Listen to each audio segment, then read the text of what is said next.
నమస్తే, welcome to Andhraprabha. This is Tejaswi. Guntur జిల్లా కొలనుకొండ హరే కృష్ణ గోకుల క్షేత్రాన్ని సీఎం చంద్రబాబు నాయుడు సందర్శించారు. వెంకటేశ్వర స్వామి ఆలయ నిర్మాణంలో భాగంగా అనంత శేష స్థాపన కార్యక్రమం జరిగింది. ఈ కార్యక్రమంలో మాజీ చీఫ్ జస్టిస్ తో ఎన్వి రమణతో కలిసి సీఎం చంద్రబాబు నాయుడు పాల్గొన్నారు. ఈ సందర్భంగా సీఎం చంద్రబాబు మాట్లాడుతూ, మంచి చేసేవారికి ఇక నుంచి రాష్ట్రంలో ఎలాంటి స్పీడ్ బ్రేకర్లు, విధ్వంసాలు అడ్డు ఉండదని చెప్పారు. మంచికి చిరునామాగా ఆంధ్రప్రదేశ్ ఉంటుందన్నారు. రాష్ట్ర వ్యాప్తంగా త్వరలో అన్నా క్యాంటీన్లను ప్రారంభిస్తామని స్పష్టం చేశారు. హరే కృష్ణ సంస్థ నేతృత్వంలో దైవ సేవ, మానవ సేవ రెండూ సమానంగా కొనసాగుతున్నాయని చెప్పారు. ఆధ్యాత్మికతతో మానసిక ఆనందం కలుగుతుందని, లేకపోతే ఏ పని చేయలేమన్నారు. దైవత్వాన్ని ప్రతి ఒక్కరిలోనూ పెంపొందించాలని, టెక్నాలజీని అందిపుచ్చుకుంటూనే ఆధ్యాత్మిక సేవను కొనసాగించాలని సూచించారు. శ్రీవారి దయతోనే తాను అలిపిరి బ్లాస్ట్ నుండి బయటపడ్డానని తెలిపారు. ప్రపంచానికి సేవలందించాలని తనకు వెంకటేశ్వర స్వామి ప్రాణభిక్ష పెట్టారని సీఎం చంద్రబాబు పేర్కొన్నారు. నేనెప్పుడు వెంకటేశ్వర స్వామి మా ఇంటి కులదైవం. మా ఇంట్లో నుంచి నేరుగా చూస్తే మంగాపురం సైడు గోపురం అక్కడంతా కూడా 3 నామాలు కనబడుస్తూనే ఉంటాయి. ఇంట్లో నుంచి పైన ఎక్కి చూస్తే తిరుమలలో ఉండే 3 నామాలు ఇంటి దగ్గర నుంచి చూసే అవకాశం వస్తుంది. నేను నమ్మిన దేవుడు, నమ్ముతున్న దేవుడు, నేను ప్రార్థించే దేవుడు వెంకటేశ్వర స్వామి అని చెప్పి కూడా నేను మీకు తెలియజేస్తున్నా. ప్రతిరోజు ఒక 2 నిమిషాలే నేను ఒకటే కోరుకుంటాను.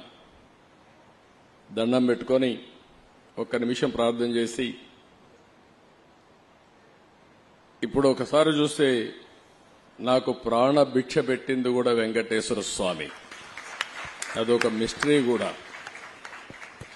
2003లో నా మీద 23 క్లేమోర్ మైన్స్ ని బ్లాస్ట్ చేస్తే సాక్షాత్తు వెంకటేశ్వర స్వామి నాకు ప్రాణ భిక్ష పెట్టాడు. ఏదో చెయ్యాలని ఆ రోజు నన్ను కాపాడాడు. అలాంటి వెంకటేశ్వర స్వామిని నేను ప్రార్థించేది, నాకు శక్తి, సామర్థ్యాన్ని, తెలివితేటలు ఇవ్వండి. ప్రపంచంలోనే తెలుగు జాతి నెంబర్ 1 జాతిగా ఉండడానికి ఆశీర్వదించండి. ప్రపంచంలోని ఇండియన్స్ అందరూ కూడా గ్లోబల్ సర్వీసెస్ అంటే ప్రపంచంలో ఉండే ప్రజలకు సేవలు అందించే అవకాశాన్ని కల్పించండి. ఈ దేశంలో పేదరికం లేని సమాజం. అందుకే ఇటీవల నేను మాట్లాడుతున్నా జీరో పావర్టీ. మనందరి బాధ్యత. సమాజం మనకి ఇవన్నీ ఇచ్చింది. ఈరోజు నేను ఒక ముఖ్యమంత్రిగా ఉన్నా, రమణ గారు former chief justice of India అయినా, లేకపోతే వేదిక పైన ఉండే పెద్దలు కొంతమంది మంత్రులైనా, ఇక్కడికి ఉండేవాళ్లు వివిధ రంగాల్లో బ్రహ్మాండంగా రాణిస్తున్నా, ఇది మనకు సమాజమే ఈ అవకాశం ఇచ్చింది. అలాంటి సమాజంలో పేదరికాన్ని, అందుకే నేను ఒక స్లోగన్ తీసుకున్నా, zero poverty nation, zero poverty state, zero poverty village మనందరి బాధ్యత కావాలి.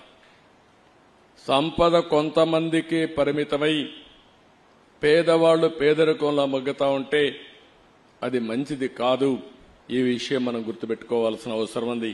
అన్నా క్యాంటీన్ పెట్టినప్పుడు ఆ అన్నా క్యాంటీన్ కి వాళ్ళకే అప్పచెప్పాం. ఒక చిన్న కంప్లైంట్ లేకుండా బ్రహ్మాండంగా అన్నా క్యాంటీన్ నిర్వహించిన ఘనత కూడా అక్షయ పాత్రదని చెప్పి కూడా నేను మీకు తెలియజేస్తున్నా.